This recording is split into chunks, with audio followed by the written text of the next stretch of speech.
ये हुजूर हम भी नहीं समझ पाए, इसलिए हम कहा कि जाकर के वहाँ नोट कीजिए, हम ही भेज दिया हुजूर उसको, इसलिए आपकी कमाल है ना, आपने भेज दिया।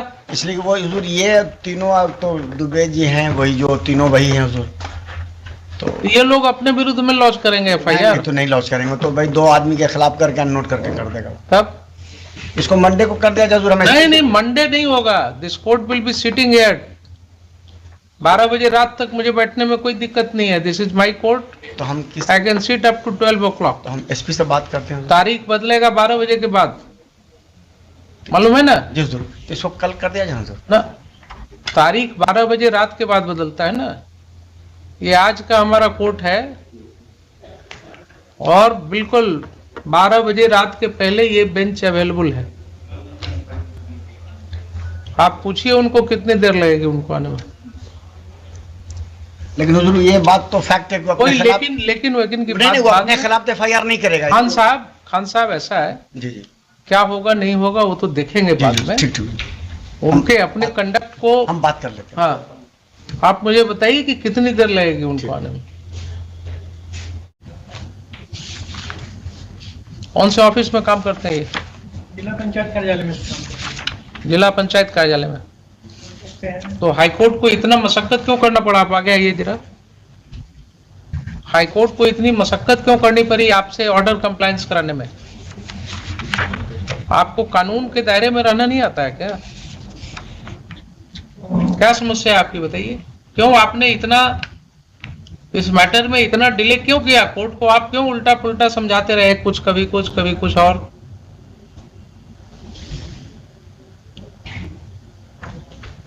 अभी हमने आपको शोकस क्या कंटेम्प्ट में शुरू करूंगा आपके ऊपर। आप अपनी वाइफ और बच्चे को जो अमाउंट के अगेंस्ट आपने अपील भी नहीं किया है, वो अमाउंट भी आप नहीं दे रहे हैं। दे रहे थे सर, उसमें तो दिया था, पीछे दिया था। कितनी सैलरी है आपकी अभी? अभी मेरी 17,000 है। 17,000। 17,000। सैलरी स्लिप कहाँ है आपकी? जनवरी से हुआ है सर, जनवरी से हुआ है। सैलरी स्लिप कहाँ है आपकी? सैलरी स्लिप तो अकाउंट में जाती है सर, स्लिप बनता नहीं। 17,000 है। कॉन्टेक्ट फैमिली में और कौन कौन है आपके साथ? फैमिली में अभी कोई नहीं है। कोई नहीं है, आप अकेले हैं। वाइफ और बच्चे आपके साथ नहीं है? तो कितना रुपए आप देना चाहेंगे अपनी वाइफ और बच्चे को 17,000 में?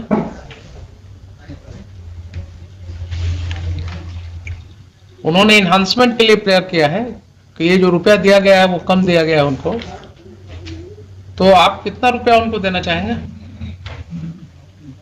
सर बीच में आपकी पत्नी और बच्चे हैं आप, और आप इस तरह से उनको नहीं ट्रीट कर सकते हैं सर। कॉन्ट्रैक्ट की नौकरी है, कभी भी वो हटा सकते हैं, और बीच में 4 बोलिए ना, जब आपको हटाएंगे तब देखेंगे। फिर जॉब में भी नहीं था। आपको जब हटाएंगे तब देखा जाएगा। आप जब जॉब में नहीं थे उसकी बात मैं नहीं कर रहा हूं, मैं अभी की बात कर रहा हूं। आप जॉब में कब से आए? जॉब में आया हूँ 2018 से। 2018 से आप आए हैं, तो 2018 के पहले का आपको मैं इम्पोज नहीं कर रहा हूं लायबिलिटी। अभी 17,000 रुपए आपको मिल रहा है। आपका खर्च कितने में चलता है? 6-7 हजार रुपया लगभग। 6-7 हजार रुपया। और परिवार बड़ा है तो सब देखना पड़ता है। तो अभी तो आपसे हमने पूछा कि और कौन है आपके साथ, आपने कहा और कोई नहीं है। फैमिली वगैरह और देखना पड़ता है ना सर। नहीं, वेगली मत बोलिए, मैं इंक्वायरी करा दूंगा। आप कोई एक शब्द में मुझे मत समझाइए। आपके ऊपर और किसी की जिम्मेवारी है? नहीं, अभी नहीं है ना, तो आप साफ सुथरा बताइए। कोर्ट है तो आपका खर्च कितने में चलता है? लगभग वही 5-6 हजार मान लिया। तो आपका खर्च अगर 5,000 रुपए में चलता है तो आपकी पत्नी को भी तो 5,000 रुपया चाहिए ना। 17 साल की बेटी भी हो गई। एक मिनट रुकिए तो जरा सा। आपकी पत्नी को भी 5,000 रुपया चाहिए ना? नहीं चाहिए। आप 5,000 रुपया खाएंगे और आपकी पत्नी कैसे काम चलाएंगे अपना? और रही बात बेटी की, तो बेटी के लिए आपको कोई चिंता नहीं है? बेटी है, बड़ी हो गई, उसकी पढ़ाई लिखाई की चिंता आपको होनी चाहिए, उसके भविष्य की चिंता होनी चाहिए। तो आप अपनी पत्नी को और बच्ची को, दोनों को क्या बोल रहे हैं मिश्रा जी, बताइए। इनका कहना है कि वो पहले से कमाती थी, अभी भी कमाती है, ये इनका कहना था। कोई एविडेंस है? कोई एविडेंस? देखिए, बोलिए उतना जिसको साबित कर सके। आप दिखा दीजिए ना। अभी तो हमने रिवीजन अलाउ किया है केस में, जिसमें वो लेडी आंगनवाड़ी सेविका के रूप में काम कर रही थी एंड कंट्रोवर्ट नहीं किया। हस्बैंड का रिवीजन हमने अलाउ कर दिया, सेटिसाइड कर दिया ऑर्डर। आप दिखाइए ना, मुझे क्या दिक्कत होगा इसको सेटिसाइड करने में? तो इनका कहना है जो कि वो कहने से नहीं होगा। फिर आपको बता रहे हैं, आप अच्छे वाले अनुभवी वकील हैं, जी कोई एविडेंस इसमें लीड हुआ है कि पत्नी जो है वो कमा रही है? नहीं, वो नहीं हुआ है ना। जिस दिन आपको एविडेंस होगा, आप जाकर के वहां मॉडिफिकेशन ऑफ ऑर्डर के लिए फाइल कर दीजिएगा, अल्ट्रेशन ऑफ ऑर्डर के लिए फाइल कर दीजिएगा। प्रोविजन है ना सीआरपीसी में। आप वकील किस दिन के लिए बैठे हुए हैं? सलाह दीजिएगा इनको। अभी जो तथ्य सामने है कोर्ट के, उसमें बात कीजिए। Let us not take hypothetical situation, unnecessary हो जाता है उसमें। Fact remains that in this case you have not laid any evidence showing that your wife is engaged in any gainful employment. Subsequently implied हुआ है। तो आपको किसी ने रोका क्या? सब्सिक्वेंटली अगर इम्प्लाई हुआ तो आपको किसी ने रोका? आप एक अल्ट्रेशन ऑफ ऑर्डर के लिए फाइल कर देते, वहां दिखा देते कि देखिए साहब, circumstances have changed now, she is having herself having sufficient income, Therefore I need not pay her. किसने रोका आपको? तो ये तो 3 साल से अभी हाईकोर्ट को मशक्कत करनी पड़ रही है इनसे रुपया दिलाने में, जो जिसके अगेंस्ट इन्होंने अपील भी नहीं फाइल किया 3 साल से, वो रुपया भी नहीं दे रहे थे। सर्विस का ब्रेक कर गया था, ये बता रहा था। अभी कैसे पेमेंट हो गया? 3,81,000।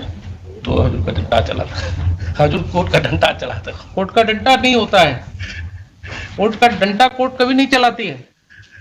कोर्ट जो है वो कानून के दायरे में बताती है कि तुम्हारा क्या हाल होने वाला है। अब छोटी सी बात रह गई है, इसको समाप्त करें हम लोग। अभी 17,000 इनकी सैलरी है, 2,500 रुपया इनकी वाइफ को है, 1,000 रुपया बेटी को है। ठीक है, आप इनको 5,000 रुपया दे दीजिए वाइफ को, और चलिए 2,000 रुपया दे दीजिए डॉटर को, 7,000 दे दीजिए। अगर वाइफ का कोई गेनफुल एम्प्लॉयमेंट होगा, आप मॉडिफिकेशन के लिए ऑर्डर पास कर दीजिए, ये पिटिशन फाइल कर लीजिएगा अल्ट्रेशन ऑफ ऑर्डर के लिए। That remedy is there. अगर 7,000 में 2 आपके फैमिली के मेंबर्स नहीं रह सकते हैं, मतलब रहेंगे, फिर भी आपको 10,000 रुपया आपके हाथ में बचता है। अदर प्रॉपर्टीज आपका जो भी होगा, there can not be anything less than this. तो अभी तो जो कॉन्ट्रैक्ट पर है, मान ली कल के दिन में ये होगा तो फिर अल्टरनेटिव हो। आपको मिश्रा जी समझाने, आपको समझाने की जरूरत है। आपको 5,000 तक क्यों करता है? समझाने की जरूरत नहीं है ना। हमारा हम कर्ज लेके दिए हैं, ये भी पेमेंट कर्ज लेके दिए हैं। पेमेंट तो बहुत धीरे धीरे बढ़ता है ना।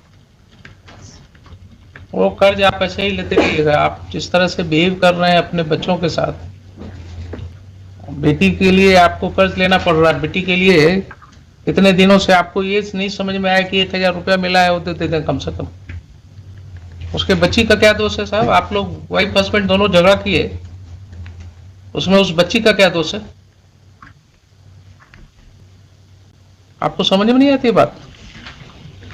जो बच्ची पैदा हुई उसका क्या दोष है इसमें? आप उसके साथ भी वही व्यवहार कर रहे हैं। वाइफ और हस्बैंड का तो समझ में आया कि आपस में नहीं पटा, आपका झगड़ा हुआ, तो आपने सोचा कि उसको सबक सिखाना है, नहीं देते हैं। लेकिन बेटी के बारे में तो सोच लिया होता। आपका कंडक्ट जो है वो ठीक नहीं है इसमें। बोलिए मिश्रा जी।